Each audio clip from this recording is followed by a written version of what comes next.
in the vast and silent expanse of space, where stars burned like distant candles and planets floated in endless orbits, there existed a region so remote that even the most advanced civilizations had yet to map it. This was a place untouched by time, where ancient secrets lay buried in the cold embrace of the void. It was here, in this forgotten corner of the universe, that an alien research vessel named the Seeker's Light stumbled upon something extraordinary: the crew of Asterisk the Seekers. Light Asterisk was composed of beings who had dedicated their lives to exploration and discovery. Among them was Commander Logan Hayes, a tall and lean alien with skin that shimmered faintly under artificial light. His eyes, dark and sharp, always seemed to be scanning for answers, as if the mysteries of the cosmos were written in invisible ink across the stars. Beside him stood Dr. Elena Marquez, a scientist whose insatiable curiosity often led her into uncharted territory. She had a calm demeanor, but carried an intensity behind her gaze that hinted at a mind constantly working, analyzing, questioning.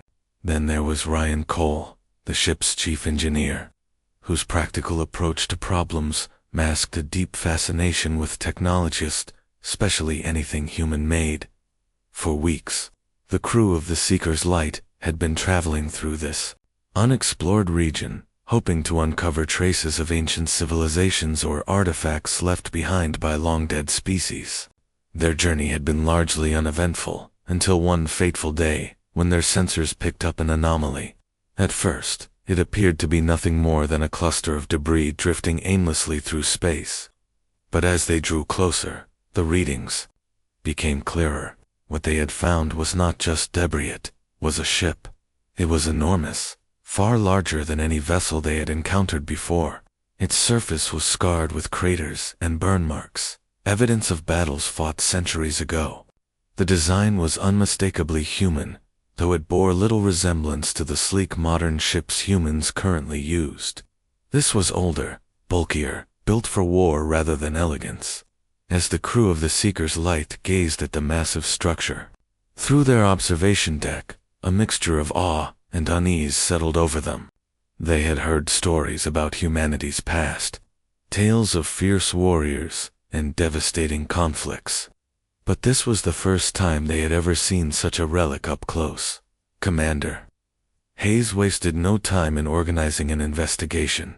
This could be the discovery of a lifetime, he said, addressing his team in a tone that balanced excitement with caution. We need to learn everything we can about this ship, its origins, its purpose, and why it's out here alone. Dr. Marquez nodded eagerly. If it's truly human-made, then studying it could give us insights into their history and culture. Imagine what we might uncover. Ryan Cole, however, remained skeptical. Or imagine what kind of trouble we might get ourselves into, he muttered, crossing his arms. Something doesn't feel right about this. Look at it, Tit. Looks like it's been through hell. Hayes acknowledged Cole's concerns, but pressed forward nonetheless. After all, they were explorers. Their mission was to seek knowledge, even if it came with risks. With careful precision, the Seeker's Light maneuvered closer to the derelict ship, matching its trajectory. Once within range, the crew deployed probes to scan the vessel's exterior. The data they collected painted a picture both fascinating and unsettling. The ship's power systems were offline, but faint energy signatures suggested that some internal mechanisms were still operational. There were also signs of life support activity in isolated sections, though whether this indicated survivors or automated processes remained unclear as the scans continued. Dr. Marquez couldn't help but marvel at the craftsmanship of the ship. Despite its age and damage, it radiated a sense of resilience, as if it had endured unimaginable hardships and refused to surrender. She wondered what sort of people had once called this vessel home. Were they brave soldiers defending their world, or desperate refugees fleeing from destruction? Whatever the case, she felt a strange connection to them, as though their legacy was reaching out across time to touch her. Finally, after hours of preparation, the decision was made to board the mysterious ship. A small team consisting of Commander Hayes, Dr. Marquez, and Ryan Cole would lead the expedition, equipped with tools designed to interface with human technology. As they suited up and prepared to leave the Seeker's light, tension filled the air. Each member of the team knew the potential dangers of stepping foot onto an unknown vessel, especially one as old and battle-scarred as this. Yet none of them hesitated. Curiosity and duty drove them forward. The boarding process was slow and methodical. Using magnetic clamps, the Seeker's light secured itself to the hull of the derelict ship, allowing the team to enter through a breach in the outer shell. Inside, the air was thick with dust and decay, and the dim emergency lighting cast eerie shadows on the walls. Every step echoed loudly, breaking the oppressive silence that had settled over the ship.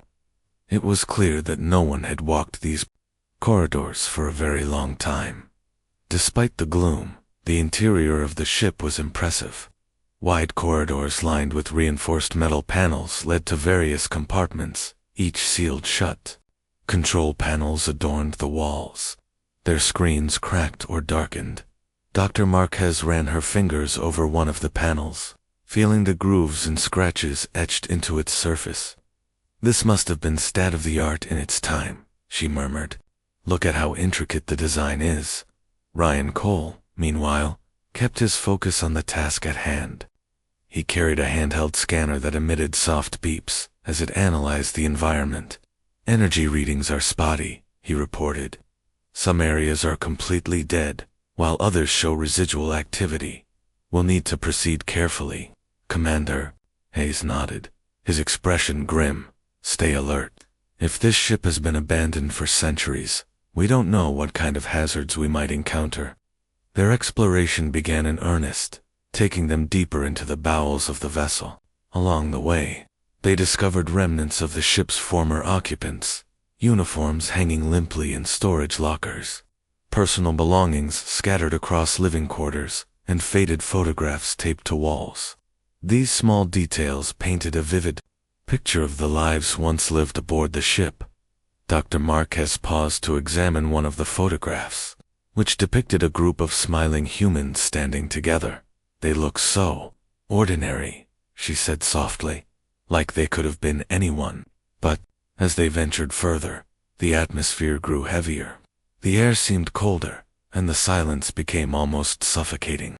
Strange symbols etched into the walls caught their attentions, symbols that didn't match any known human language. Ryan Cole frowned as he studied them. "These weren't here before," he said. "I think someone or something has been altering the ship." Commander Hayes tightened his grip on his weapon, though he wasn't sure what good it would do against an unknown threat. "Keep moving," he ordered. "We're here to gather information, not speculate." Eventually, they reached what appeared to be the ship's command center. The room was dominated by a large console surrounded by chairs bolted to the floor. Screens flickered weakly, displaying fragments of text and images that made little sense. Dr. Marquez immediately set to work, trying to access the ship's database, her fingers flying over the controls as she attempted to bypass security protocols. After several tense minutes, she succeeded in retrieving a few files. "These logs, they're fragmented, but I can piece some of it together," she said, her voice tinged with excitement.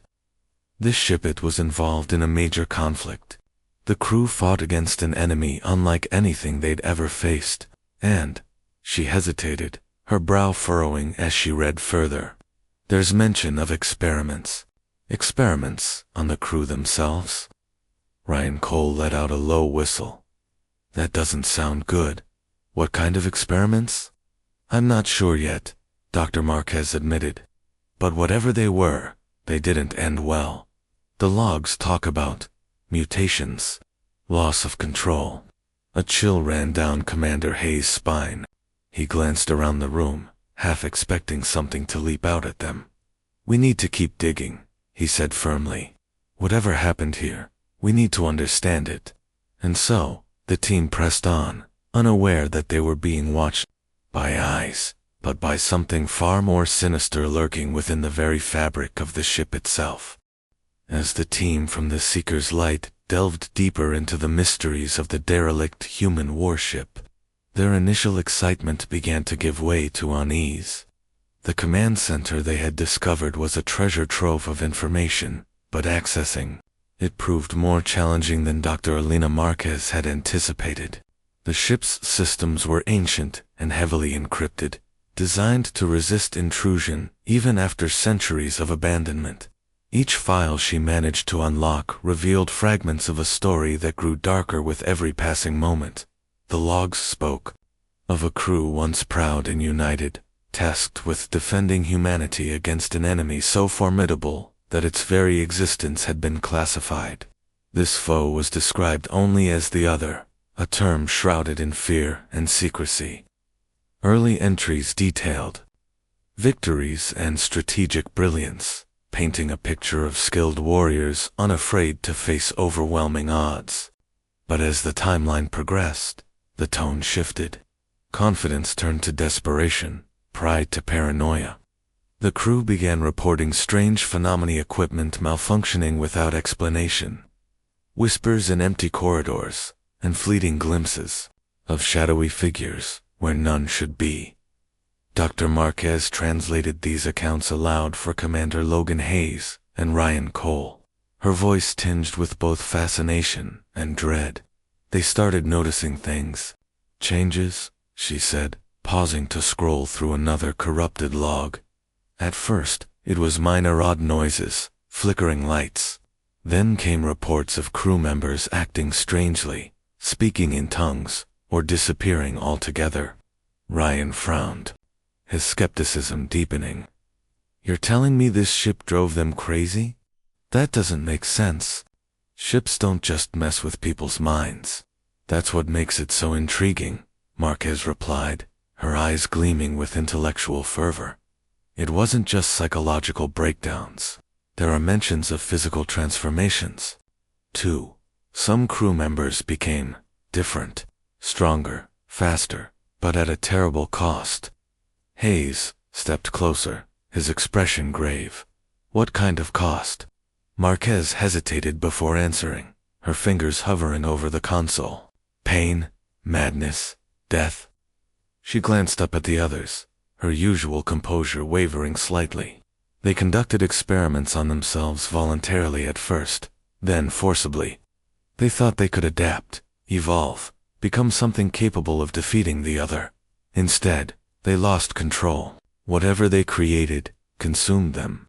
The weight of her words hung heavy in the air. The room felt colder now, as if the shadows cast by the flickering lights had grown longer and sharper. Ryan crossed his arms, visibly uneasy. "So we're standing in the middle of some mad scientist's playground? Great. Just what I signed up for." Hayes ignored the sarcasm, his mind racing. If the logs were accurate, this ship wasn't merely a relic of war. It was a tomb, a monument to humanity's hubris and the horrors it unleashed upon itself. He couldn't shake the feeling that they were treading on sacred ground, disturbing secrets meant to stay buried. Yet turning back wasn't an option, not yet. They needed answers, not just for themselves, but for the countless civilizations who might one day encounter similar dangers. "Let's keep going," Hayes said finally, breaking the silence. "We've come too far to stop now, but stay sharp. If this place is as dangerous as it sounds, we need to be ready for anything." With renewed determination, the trio left the command center and ventured further into the labyrinthine corridors of the ship. Their path led them to the medical bay, a sterile chamber lined with examination tables and storage lockers filled with rusted instruments. Here, the evidence of the crew's experiments was undeniable. Glass tanks containing grotesque biological samples lined the walls, their contents long since decayed, but still recognizable as parts of human anatomy twisted beyond recognition. Notes scrawled hastily on clipboards documented failed attempts to reverse the mutations, along with pleas for help that went unanswered. "This is insane," Ryan muttered, his voice barely above a whisper. Who would do this to themselves? What kind of monster does this turn you into? Marquez studied the notes intently, her brow furrowed in concentration. Not monsters, she corrected softly. Survivors. Desperate ones. Imagine being trapped out here, fighting an enemy you can't beat. Wouldn't you try anything to survive? Ryan shook his head, unwilling to entertain the idea. No way. There's surviving, and then there's losing your humanity entirely. These people crossed that line.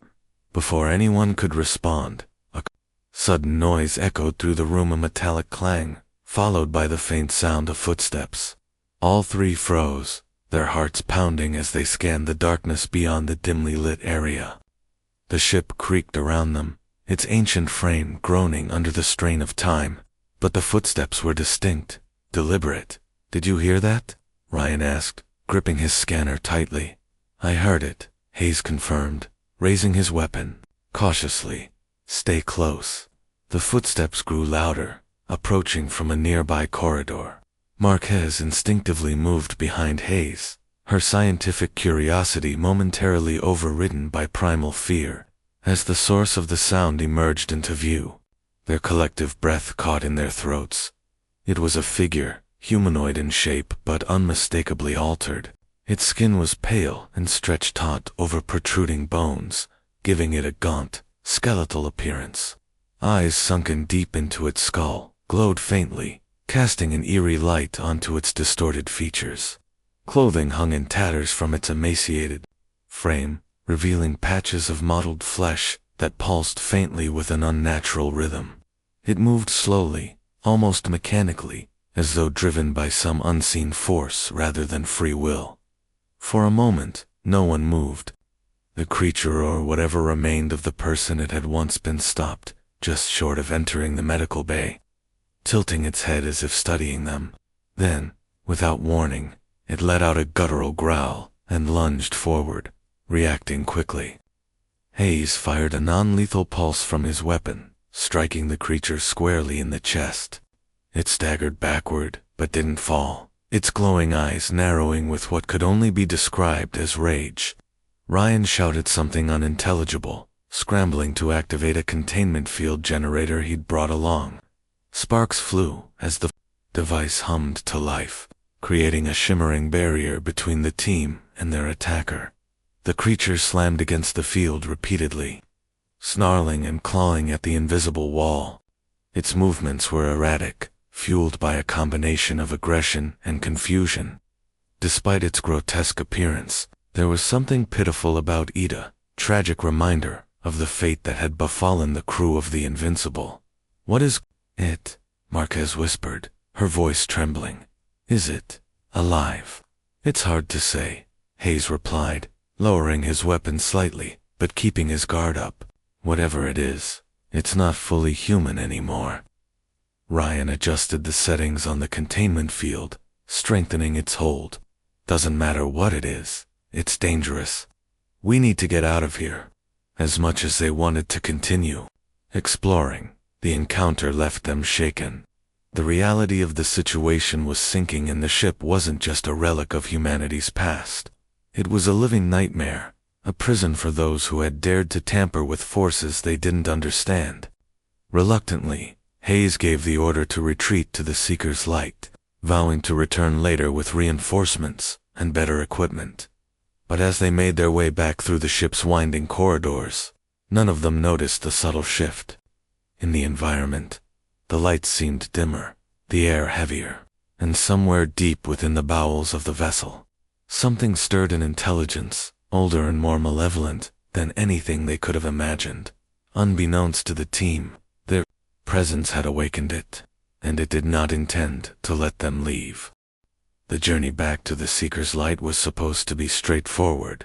After encountering the mutated figure in the medical bay, Commander Logan Hayes and his team had decided it was best to retreat and regroup.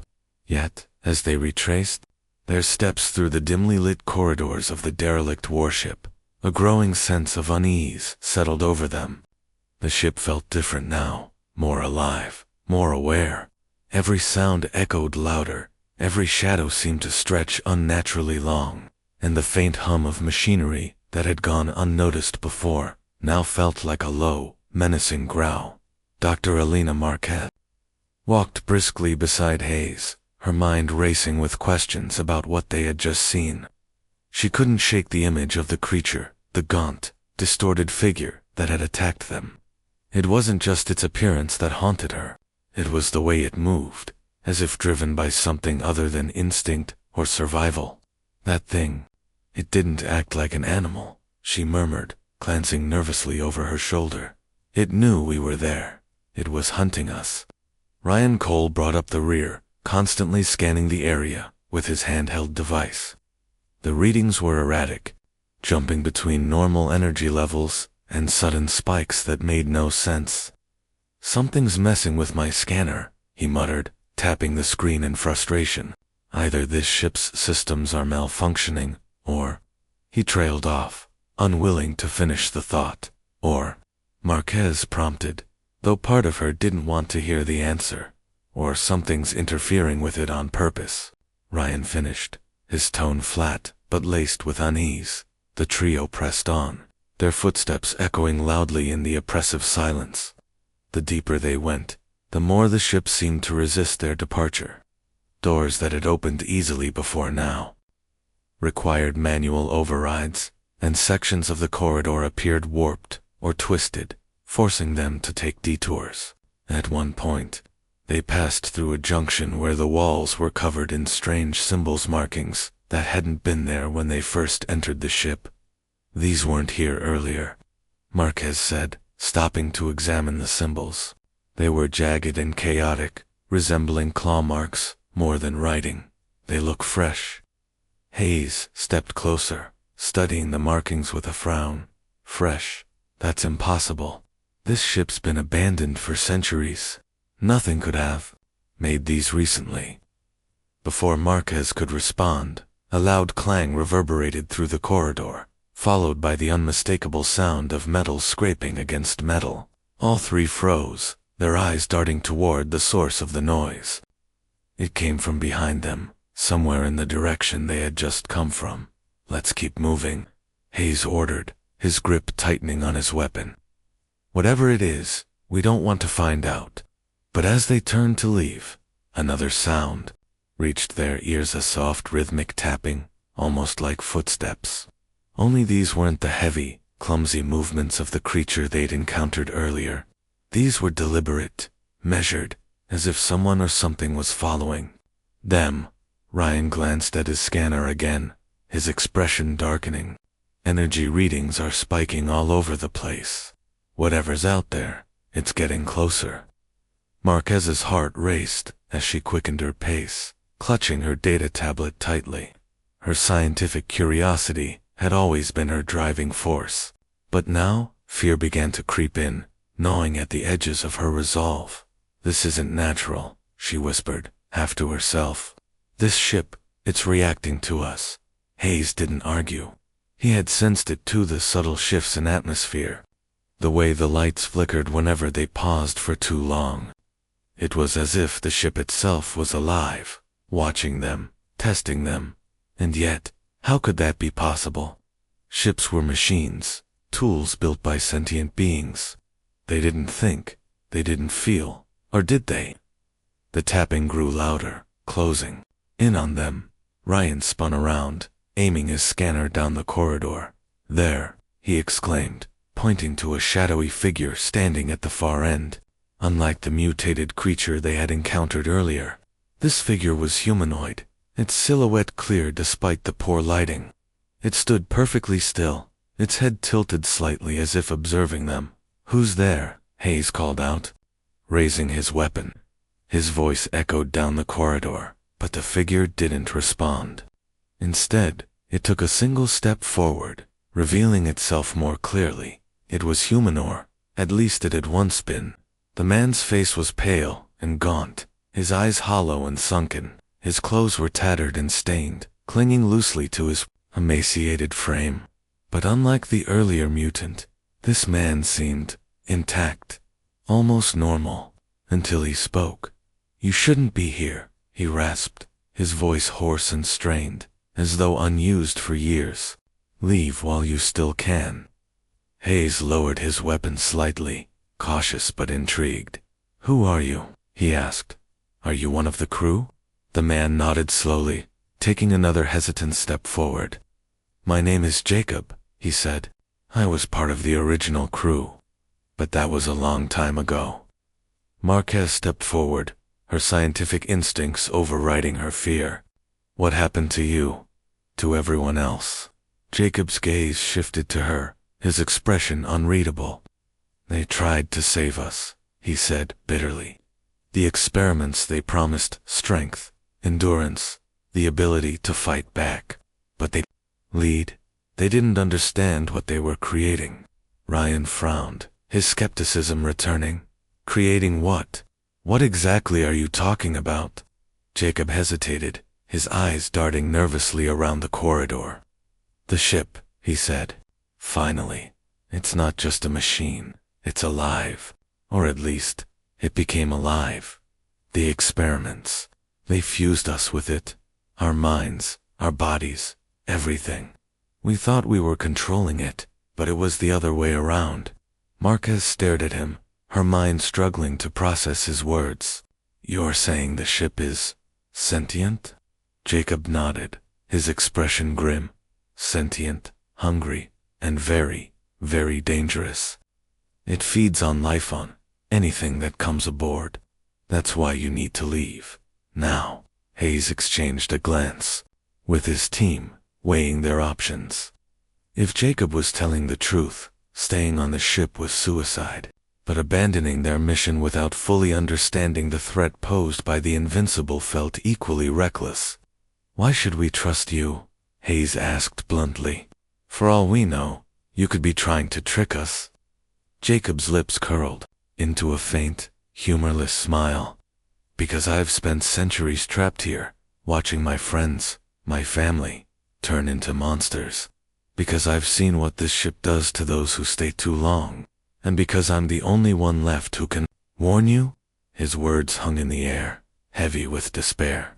For a moment, none of them spoke, the weight of his confession sinking in. Finally, Marquez broke the silence. If what you're saying is true, then we need to destroy this ship. Cut off whatever power source keeps it alive. Jacob shook, his head vehemently. You don't understand. You can't destroy it. Not completely. It will fight back, and it will win. The best you can hope for is to escape and never return. Hayes clenched his jaw, torn between logic and instinct. Part of him wanted to heed Jacob's warning and flee, but another part refused to abandon the mission. There was too much at stake. We'll decide what to do once we're back on our ship, he said firmly. In the meantime, lead us out of here, quickly. Jacob hesitated, then nodded reluctantly. Follow me, he said, turning and walking briskly down the corridor. But stay close. The ship won't let you go without a fight. As they followed Jacob, the oppressive atmosphere intensified. The lights flickered wildly, plunging the corridor into near darkness before surging back to life. Strange noises echoed around them, whispers, groans, metallic shrieks as if the ship itself was protesting their presence. Marquez clutched her tablet tightly, her knuckles white. It knows we're leaving, she whispered. It's angry. Ryan glanced at his scanner again, his brow furrowing. Energy levels are skyrocketing. Something big is coming. Suddenly, the ground beneath them trembled violently, knocking them off balance. Jacob stumbled, but kept moving, urging them to hurry. Behind them, the corridor began to collapse, bulkheads slamming shut with deafening crashes. The ship was sealing itself off, cutting off their escape route. We're running out of time, Hayes shouted. Pushing forward with renewed urgency, they rounded a corner and found themselves facing a massive blast door, the same one they had used to enter the ship. Jacob rushed to the control panel, frantically working to override the locking mechanism. Sparks flew as he worked, the system resisting his efforts. Come on, he muttered under his breath, sweat beading on his forehead. Finally, with a loud hiss, The door slid open, revealing the docking port, where the Seeker's light awaited. Without hesitation, the team sprinted toward their ship, their hearts pounding with adrenaline. As they crossed the threshold, Hayes glanced back one last time, his eyes narrowing as he scanned the darkened corridor. Something or someone was watching them, hidden in the shadows. "Get us out of here," he barked as soon as they were aboard. Ryan wasted no time powering up the engines, and within moments, the Seeker's light disengaged from the derelict warship, drifting away into the safety of open space. Through the observation deck windows, they watched as the Invincible receded into the distance, its battered hull disappearing into the endless void. For a while, no one spoke. The tension that had gripped them during their escape slowly began to ease, replaced by a mixture of awe. Back aboard the Seeker's light, the team struggled to process what they had just experienced. The ship hummed softly as it drifted through the cold expanse of space, its systems functioning smoothly now that they were far from the derelict warship. Yet, despite the relative safety of their own vessel, an unsettling tension lingered in the air. It was as if the shadow of the Invincible still loomed over them, refusing to let go. Commander Logan Hayes stood on the observation deck, staring out at the void where the human warship had disappeared from view. His mind raced with questions and doubts. Had they truly escaped its grasp? Or was the ship's influence somehow reaching beyond its physical boundaries? He clenched his fists tightly, trying to shake off the feeling of being watched, a sensation that had followed him since they left the Invincible. Dr. Elena Marquez sat nearby, reviewing the data she had collected during their brief but harrowing expedition. Her tablet displayed fragmented logs, distorted images, and strange energy readings that defied explanation. She scrolled through the information, her brow furrowed in concentration. For someone so driven by curiosity, this was both a treasure trove and a nightmare. Every new detail raised more questions than answers, and the deeper she delved, the more disturbing the picture became. Ryan Cole paced anxiously across the room, unable to sit still. His hands fidgeted with tools from his utility belt, dismantling and reassembling them without purpose. "I don't like this," he muttered under his breath for the 100th time. Something about that ship, it felt wrong, like it wasn't just metal and circuits. Hayes turned to look at him, his expression grim. "It wasn't just metal and circuits," he said quietly. "Jacob told us enough to know that thing is alive, or at least part of it is. Whatever those experiments did to the crew, they didn't stop there. They fused the humans with the ship itself." Marquez nodded slowly, her eyes fixed on her tablet. "That would explain the energy spikes we detected. The ship wasn't just reacting to our presence, it was interacting with us, maybe even learning." Cole stopped pacing and stared at her, his face pale. "Learning, you mean, like it was studying us?" "Exactly," Marquez replied, her voice steady, despite the unease in her tone. "Think about it. Everything we did, step we took, every scan we ran it, responded. The lights flickered when we paused, the doors sealed shut when we tried to leave. It was testing us, gauging how much we knew, how prepared we were." Hayes crossed his arms, his sharp gaze scanning the empty space outside the window. "If that's true, then we may have underestimated it. This isn't just some relic of humanity's past. It's a predator, lying dormant until something or someone comes along to wake it up." Cole sank into a nearby chair, running a hand through his hair. "And we woke it up. Fantastic. What do we do now? Report back and hope no one else gets curious enough to investigate?" "That's exactly what we'll do," Hayes said firmly. "We'll send a detailed report to command, outlining everything we've discovered. If anyone else stumbles upon that ship, they need to know what they're dealing with." Marquez looked up from her tablet, her expression troubled. "But will they believe us? Even I'm having trouble wrapping my head around all of this. A sentient warship? Humans fused with machines. It sounds impossible." It does, Hayes admitted. But impossible doesn't mean it isn't real. We saw it with our own eyes, and if we don't warn others, who will?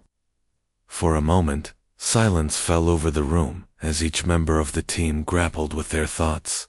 The weight of their discovery pressed heavily on them, not just because of its implications, but because of the responsibility it carried. They weren't just explorers anymore. They were messengers bearing news of a threat unlike any other. As they discussed their next steps, the faint vibration that had plagued the ship earlier returned, stronger this time. At first, it was barely noticeably subtle hum that could easily be mistaken for the usual background noise of a spacecraft. But soon, it grew louder, accompanied by a series of low-pitched groans that reverberated through the hull. "What's going on?" Cole asked sharply, jumping to his feet. "Is something wrong with the engines?"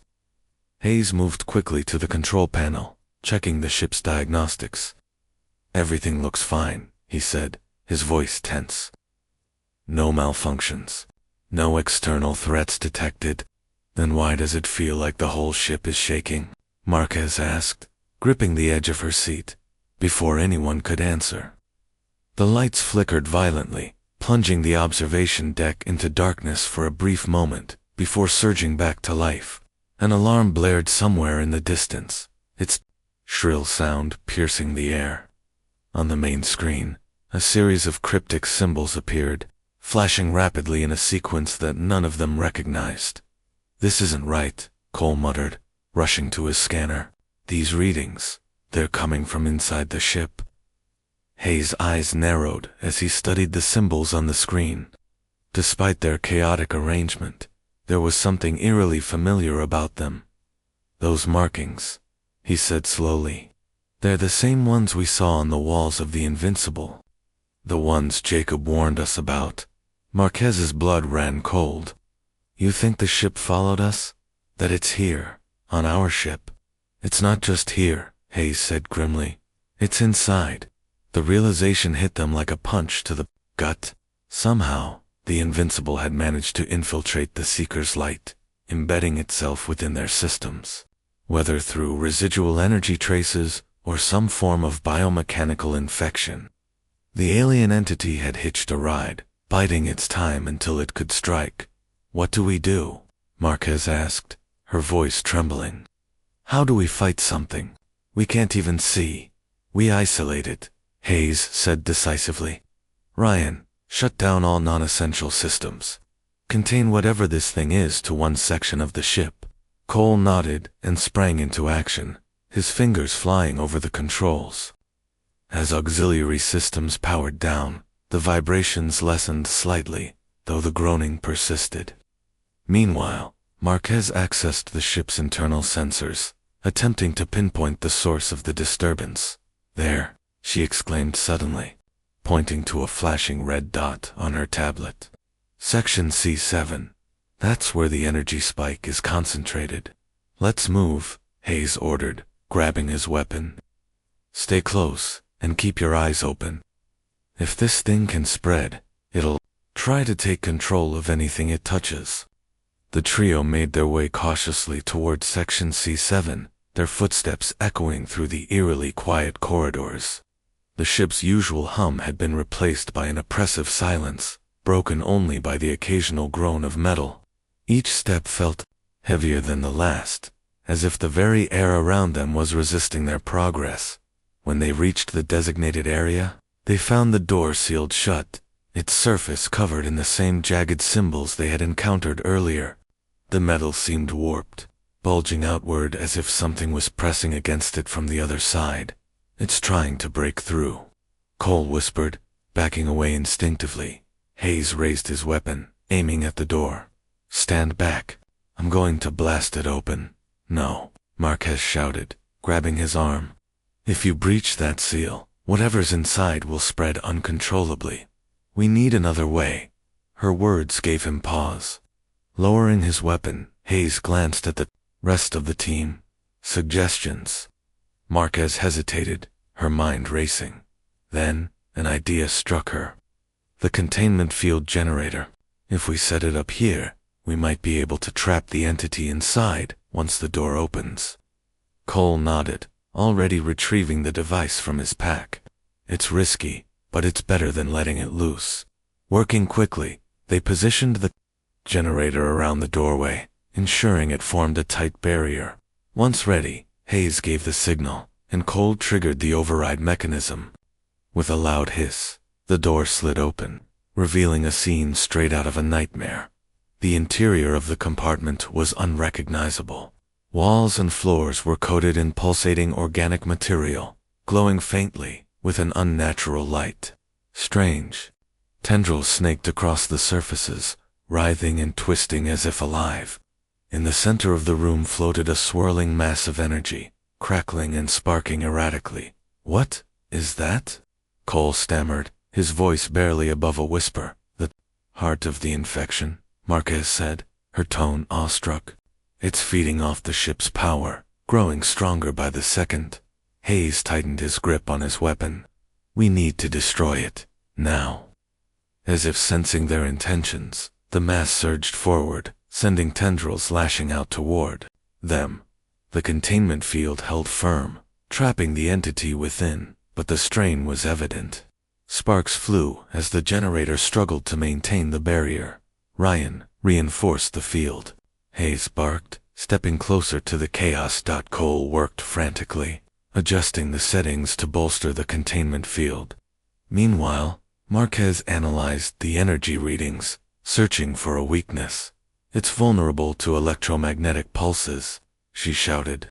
"If we overload the generator, we might be able to destabilize it." "Do it," Hayes commanded. With trembling hands, Cole initiated the overload sequence. The generator emitted a high-pitched whine as energy coursed through it, amplifying the containment field to critical levels. Inside the compartment, the swirling mass convulsed violently, its tendrils thrashing wildly. For a long moment, no one moved.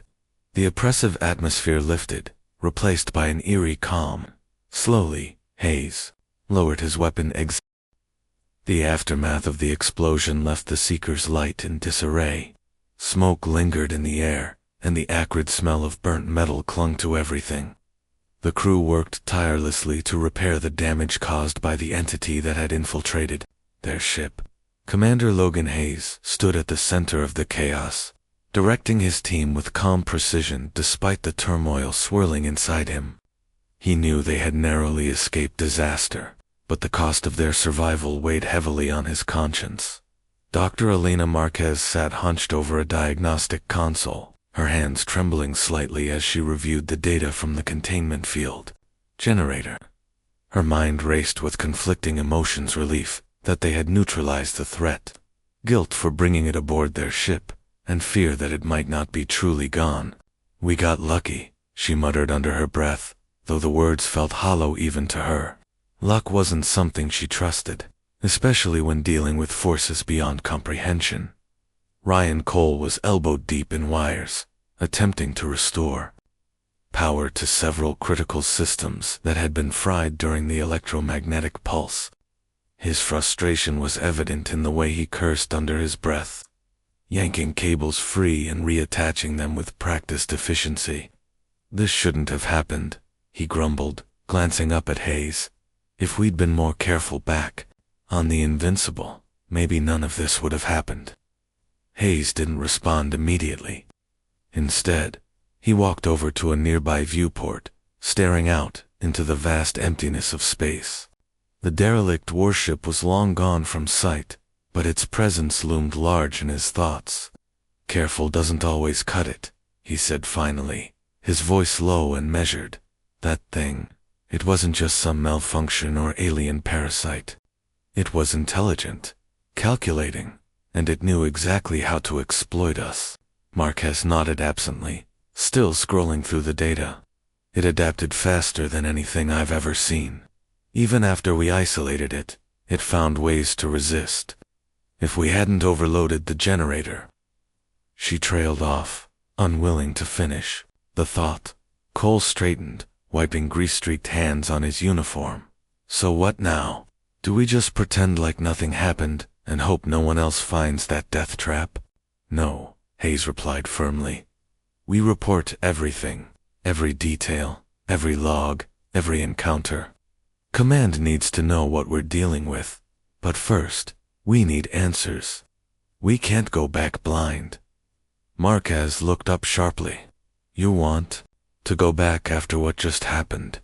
I don't want to, Hayes admitted, but if we leave without understanding what we're facing, we're no better than those who abandoned the Invincible centuries ago.